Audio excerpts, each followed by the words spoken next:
much. This is great. These are our friends. We have thousands of friends on this incredible movement. Trump's return, a catalyst for Africa's strategic independence. As Western leaders like Britain's Sir Keir Starmer, France's Emmanuel Macron, Canada's Justin Trudeau, and poor Ukraine's Volodymyr Zelensky, who has literally sacrificed his country fighting to defend what he calls Western values, now brace for Donald Trump's return to power, one might imagine them lining up to genuflect and kiss the proverbial ring of the new king of the West. But what does this mean for Africa? Kilimanjaro News Network takes an in-depth look of the Trump impact, geopolitics, and Africa's quest for strategic independence.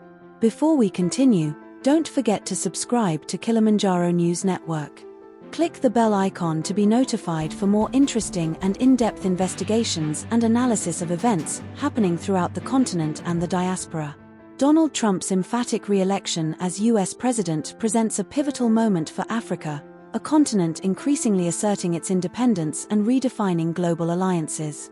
Trump's previous administration was marked by a transactional approach and derogatory remarks about Africa, such as referring to some nations as shithole countries. This rhetoric, coupled with policies that deprioritized Africa, diminished US influence on the continent. In recent years, African nations like Burkina Faso, Mali, and Niger have pivoted towards Russia and China, seeking partnerships offering more equitable economic benefits. For instance, Burkina Faso has formed alliances with Russia's Wagner Group for security support, while Mali has similarly engaged Russian military assistance. These moves reflect a broader strategy to reduce dependency on Western powers. African countries are increasingly taking control of their economic destinies by processing natural resources domestically. Ghana has mandated local processing of gold to retain more value from its resources. Gabon has implemented policies to process timber domestically, and Burkina Faso is focusing on uranium processing. These initiatives exemplify a growing confidence among African leaders to manage their resources independently. Trump's America First policy contrasts sharply with the assertive economic strategies of African leaders. His administration's focus on bilateral trade deals often overlooked the collective interests of African nations.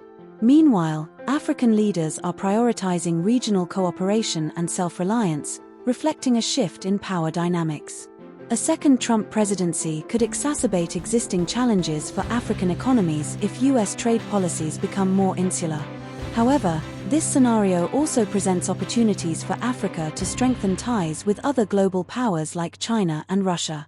China's Belt and Road Initiative has significantly increased its influence through infrastructure investments across the continent.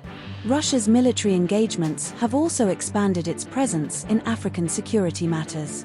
In conclusion, Trump's victory may accelerate Africa's strategic pivot away from traditional Western alliances, challenging established power dynamics and offering new pathways for economic growth and development. This shift underscores the continent's rising influence in global affairs and highlights the need for nuanced engagement strategies from the US to remain relevant in this evolving landscape.